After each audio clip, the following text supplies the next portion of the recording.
नर्मदा परिक्रमा मार्ग में समाज सेवियों द्वारा बनाया जा रहा अस्थायी पुल। यहाँ 100 मीटर का रास्ता बना श्रद्धालुओं के लिए परेशानियों का रास्ता।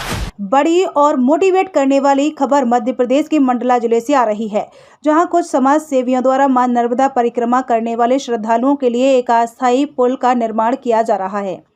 मां नर्मदा के आशीर्वाद से सभी भक्तों की मनोकामनाएं पूर्ण होती हैं। वहीं मां नर्मदा के दर्शन मात्र से सभी की मनोकामनाएं, दुख दर्द दूर होते हैं। अपनी मनोकामनाएं पूर्ण करने नर्मदा भक्त मां नर्मदा के दोनों तटों की ओर परिक्रमा करते हैं, लेकिन आज भी नर्मदा परिक्रमा कर रहे नर्मदा भक्तों के लिए यह पथ कठिन है। आज हम बात कर रहे हैं मंडला के संगम स्थल के नर्मदा पुल की, जो कि वर्षों से नर्मदा परिक्रमा वासियों के लिए मुसीबत का कारण बना हुआ है, जिस पर महज 4 समाज सेवियों द्वारा अस्थायी पुल का निर्माण किया जा रहा है। बगैर किसी स्वार्थ और मदद के बोरियों में रेत भरकर तैयार किया जा रहा है यह 100 मीटर पुल। मंडला का संगम स्थल, जहां पर श्रद्धालु नर्मदा स्नान को आते हैं, तो वहीं रोजाना सैकड़ों की संख्या में नर्मदा परिक्रमा वासी भी इसी स्थल पर पहुंचते हैं। लेकिन परिक्रमा वासियों के लिए बंजर नदी से संगम स्थल तक पहुंचने के लिए उचित मार्ग नहीं है। इस मार्ग को बनाने कुछ समाज सेवी सामने आए हैं।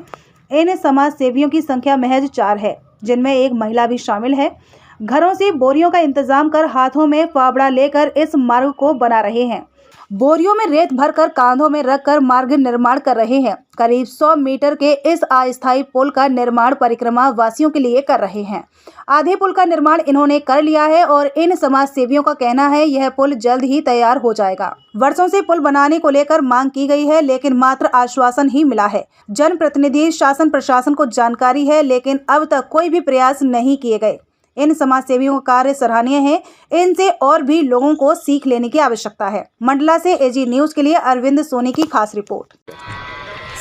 हम लोग मानव नर्मदा सेवा समिति चला रहे हैं हम लोग, तो वो नर्मदा परिक्रमा वासी जो आते हैं उनको लगातार देख रहे हैं हम लोग की समस्या आती जाती है। तो हम लोगों ने एक प्रयास किया है, छोटा सा प्रयास, कि इस पुल के माध्यम से उनको कोई दिक्कत ना हो। क्या होता है कि शाम तक तो जो परिक्रमावासी आते हैं तो उनको नाव का सहारा मिल जाता है, पर जो उसके बाद आते हैं तो उनको कुछ सहारा नहीं रहता, तो वो लोग थोड़ा सा परेशान होते हैं। तो एक हमारा छोटा सा प्रयास है, तो हम लोग समाज सेवी के तौर पर ये काम कर रहे हैं। इवेंट हो रहा है आपका ये सब सारे सामान का? जैसा कि रेणु भाई ने बताया, हम लोग प्रशासनिक तौर से अपेक्षा किए हुए थे, लोगों के पास गए, लेकिन उनके केवल आश्वासन मिले, किसी प्रकार का सहयोग नहीं मिला। रेणु भाई का ये शुरुआती प्रयास था, जिसमें हम लोगों ने बोरियां अलग अलग घरों से कलेक्ट करी। बोरियां कलेक्ट करके यहाँ पे हम लोग श्रमदान से उन बोरियों को भर के और जमाने का काम करते हैं। जैसा कि रेणु भाई ने बताया कि किस तरीके की परेशानियां आती हैं, मतलब परिक्रमावासी कई बार ये है कि झोली और बाकी बैग वगैरह लेके, तो कई यदि बगैर इसके पुल के यदि चलते हैं तो उनके कई बार बैग भी बहते हुए देखे मैंने, कई बार फिसल गए, पूरे गीले हो गए। इस तरीके की परेशानी आती थी, ये सारी चीज़ें देखी नहीं गई।